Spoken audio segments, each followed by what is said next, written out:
Cavalheiros, vamos para uma lista que foi sugerida aqui, que eu acho muito interessante. Quais seriam os 5 carros que eu compraria caso houvesse algum tipo de apocalipse na Terra?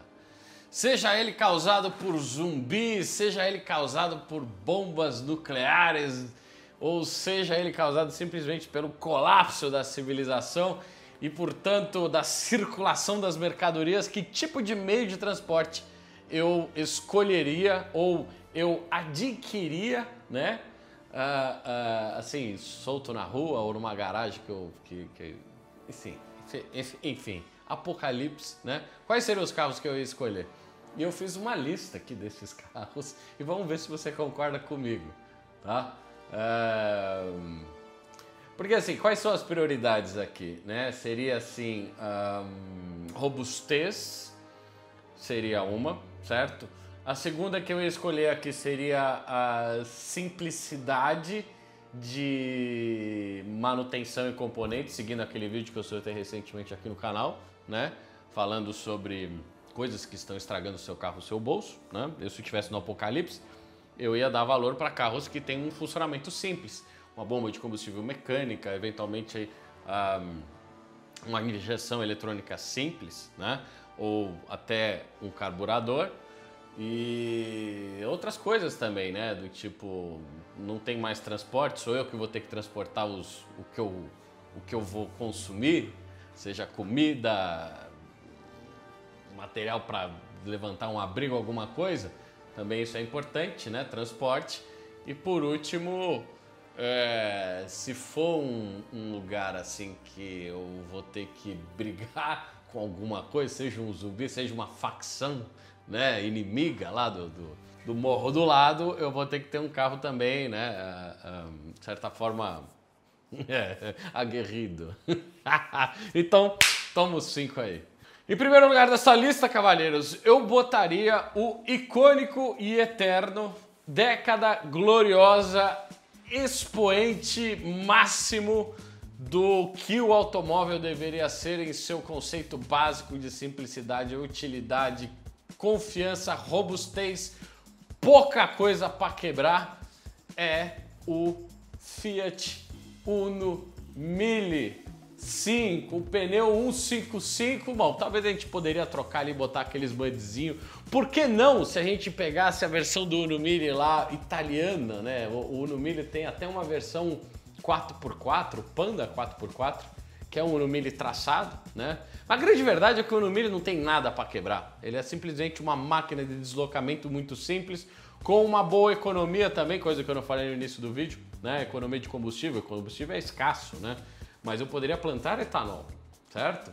E aí eu processaria, tomava um pouco, comia e abastecia o carro, entendeu? Com uma plantação só, resolvo 3 problemas numa paulada só, né?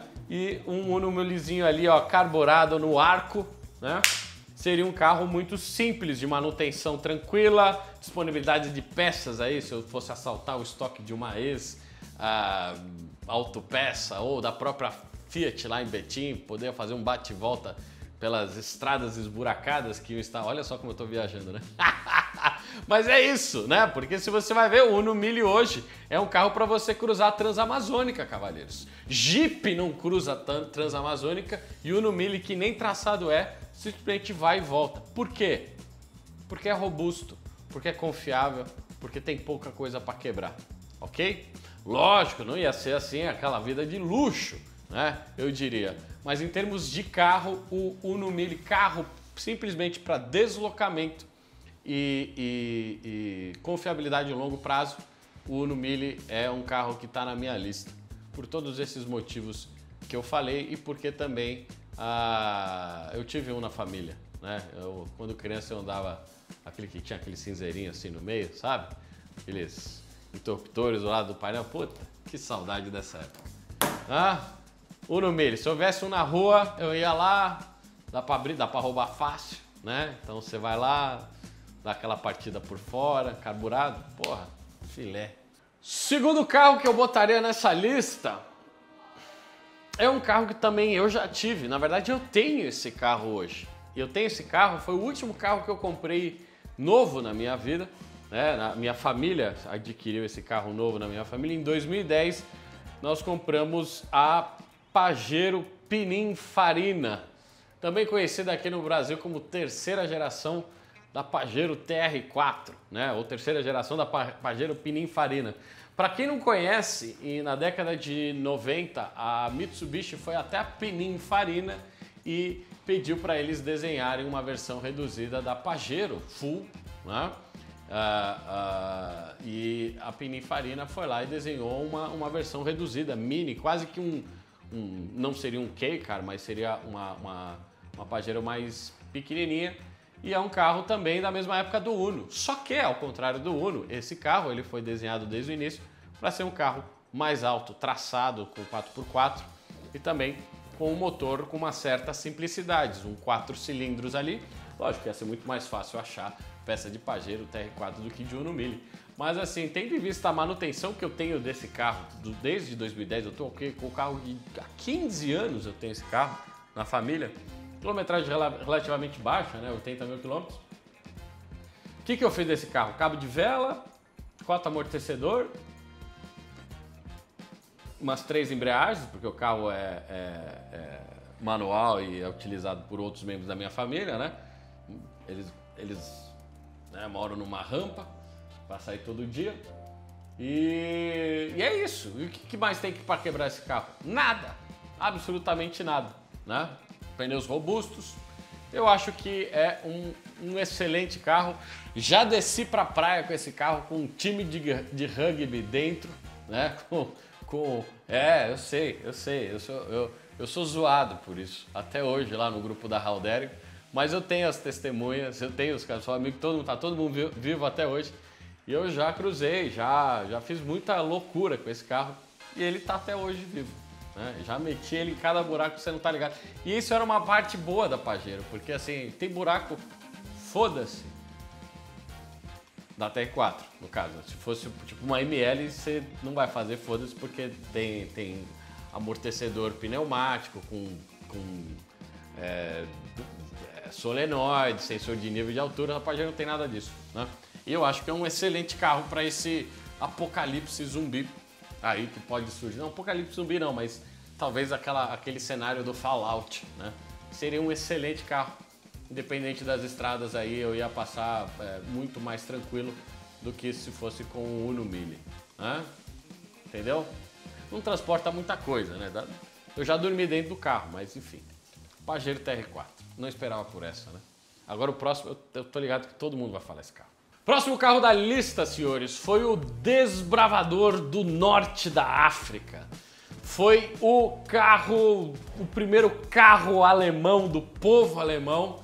Um carro que foi feito para ser simples, um carro que você baixa o motor em poucos minutos para fazer uma manutenção completa e um carro, de certa forma, o mais simples de todo dessa lista, certo? Porque simplicidade é importante, um carro, de certa forma, até econômico, e uma verdadeira máquina de militar, de destruição de asfaltos e matos que estão alto agora porque ninguém cortou a grama, certo? Tô falando, lógico, do Fusca.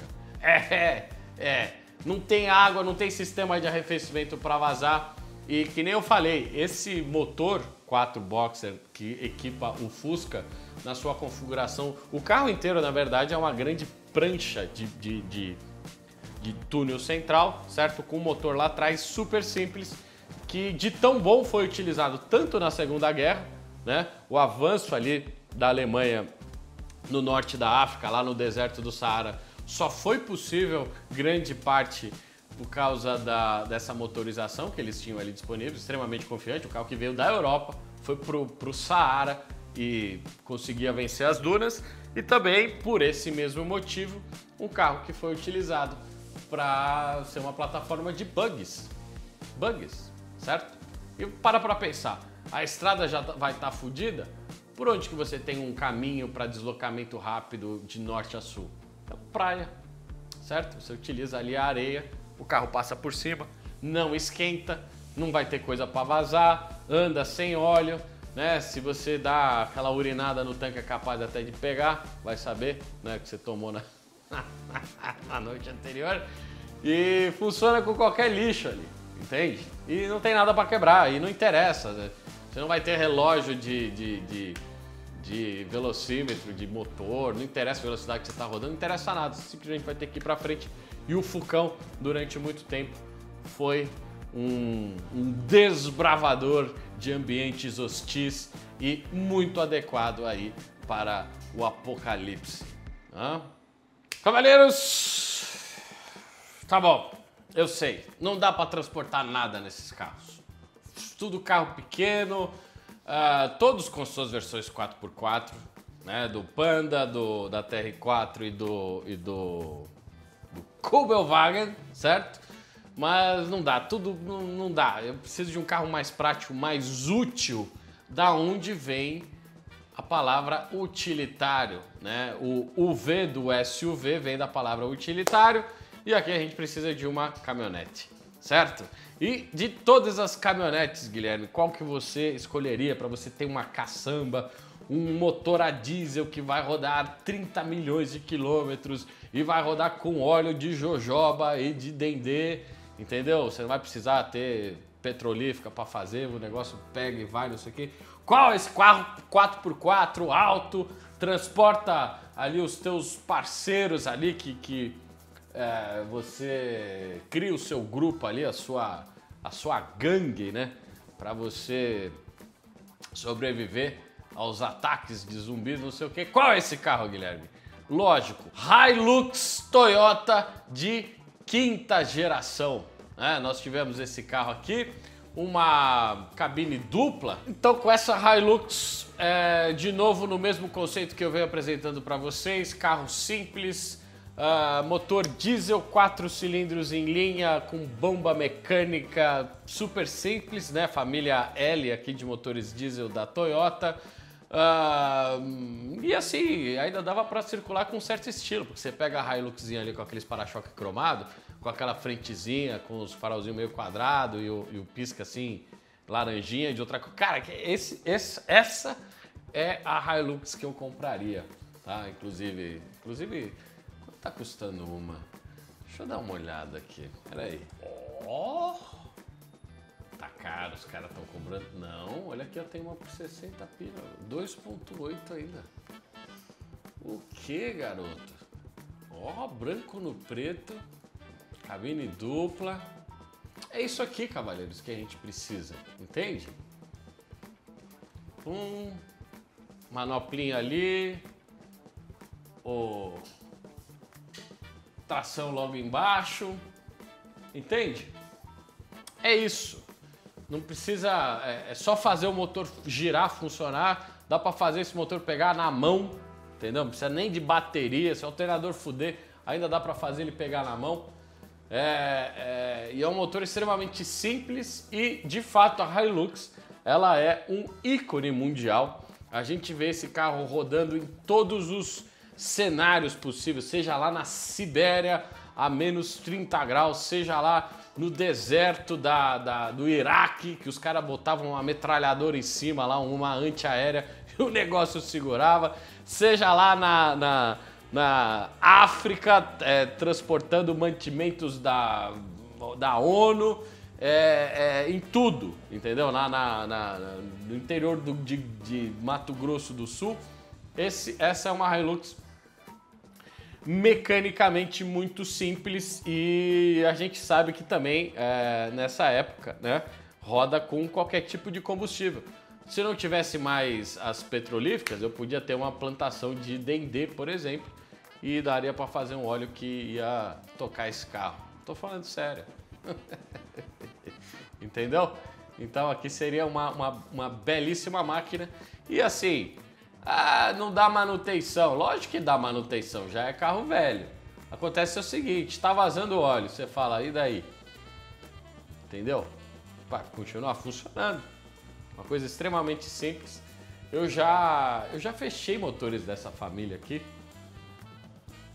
E há muito tempo atrás, assim, e é extremamente assim, impressionante como nessa época os projetos, eles, na construção, né, poucos componentes ali dentro do motor. Acho que a coisa mais complexa mesmo era a própria bomba injetora aqui do carro, né?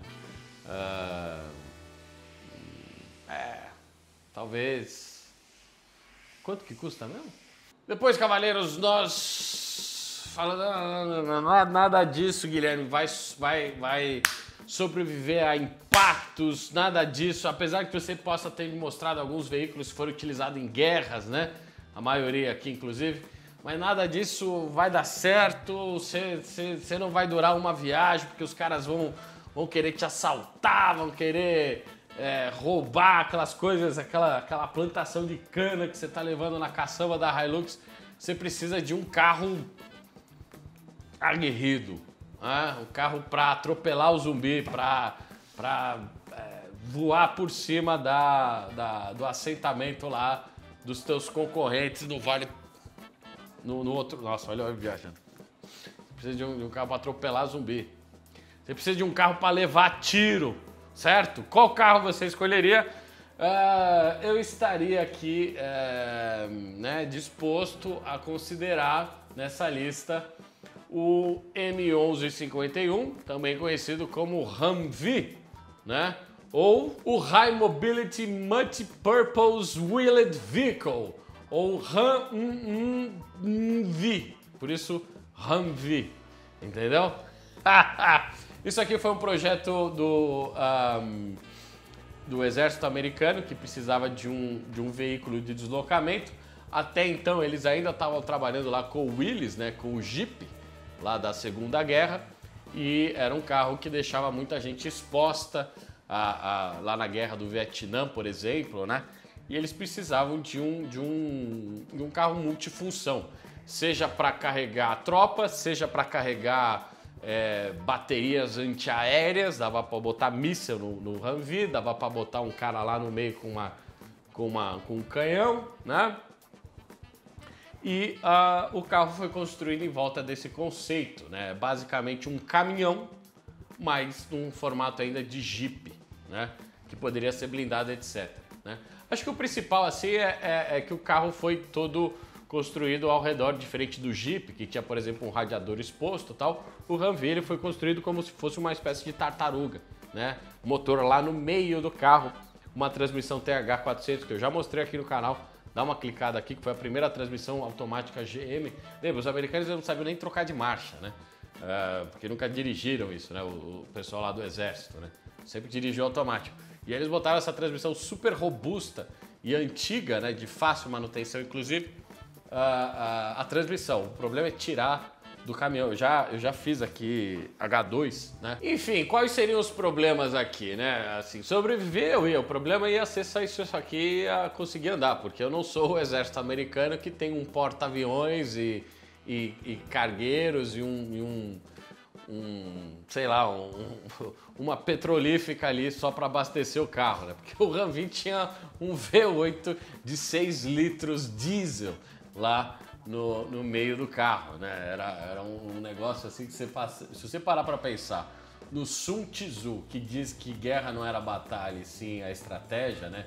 E a logística. Não, Sun Tzu não, era o Napoleão que falava isso, né? Que amadores na guerra discutiam batalhas, né? Caras experientes na guerra discutiam logística, né? Você criar um carro com V8 diesel para andar na guerra, assim, só os Estados Unidos mesmo para abastecer essas coisas, né? Porque isso aqui seria impensável lá na Segunda Guerra, né? Os alemães escolheram o Fuca, né? Olha a diferença de coisas. Mas de fato, assim, se tivesse zumbi para passar na frente ou tiro para levar, eu queria estar dentro de um Humvee, certo? E muito interessante a história do Humvee. Vale eu fazer um vídeo aí só para contar aí os detalhes e desse projeto. Não é exatamente nessa época, ele, assim como o F-35, ele foi muito criticado, mas, e ao contrário do Jeep, né, ele teve aí a sua reputação manchada por alguns problemas de projeto, certo? Existia muita expectativa e o que foi entregue foi uma coisa típica americana, certo? Mas assim, vai sobreviver. Fato. Inegável. É isso, então? Então não importa se a gente tinha zumbi, se a gente tinha colapso da sociedade de mercado, se a gente tivesse, sei lá, um sol, o colapso da camada de ozônio, uma radioatividade solar, vai entender por qual motivo a gente ia cair neste apocalipse. Talvez esses seriam os 5 carros aí que eu iria ficar observando, né? Se passasse por lugar que tivesse um parado, eu ia descer ali para ver se dava para fazer ele funcionar e botar ele na minha garagem do apocalipse, certo? Mas é isso! Termina por aqui? Lógico que não. Veja que a chance de você sobreviver hoje com o teu modo de vida, com as tuas habilidades que você desenvolveu aí, sentado nessa cadeira aí e operando um computador, basicamente eram nulas. Você não ia sobreviver um mês sem comida, porque você sequer sabe criar comida, certo? Tô errado? Não. Consequência da sociedade de mercado que a gente vive, né? Cada um se divide-se o trabalho, cria-se as competências e cada um cria os excedentes aí de produção. Certo? Certo. Sabe quem ia sobreviver mesmo? O cara que tava com a testosterona ali, ó, circulando no sangue ainda, que não é a maioria, né? Eu espero que seja a maioria dos caras que assistem esse canal, pelo menos, certo? E que carro que esse cara ia dirigir? Que carro esse cara ia dirigir? Lógico que ia ser um Ford Falcon XB, cavalheiros, com um V8 a gasolina lá na frente e um Supercharger com 3 bocas ali saindo pelo capô. Você ia ter dentro desse carro um monte de arma escondida, porque você ia estar transportando ouro líquido, né? Gasolina, talvez etanol, por que não? Dava para fazer a conversão ali, porque era carburado, era uma questão de acertar a mistura, talvez, e dar uma cromadinha. Eu sei cromar. Se eu conseguir se eu conseguir cromo, eu consigo aplicar ele na superfície de um metal através de eletrólise. Eu consigo criar uma célula ali e aí eu protegeria esse carburador que seria a gasolina pro etanol, por que não? Né? E basicamente o carro do Mad Max. E é o que eu falo. Eu acho que não é o carro que faz o cara, e sim o contrário, né? Então você comprar um V8 com Supercharger hoje é uma espécie de resiliência mental e física. Nossa, estou viajando demais. Oh, what a day! What a lovely day! Ok, cavaleiros? Então a lista aí do apocalipse, a lista meio louca aí que a galera mandou de sugestão, né? Eu mesmo, na verdade, acho que tive essa sugestão de lista. Eu acho que seriam esses os carros que eu compraria. Bem diferente do que vocês veem aí geralmente no canal. Mas aguardem novidades em relação a essa lista, porque um desses carros está no meu radar. Qual seria? Vocês vão descobrir o ano que vem. Não é a TR4. Eu já tenho ela.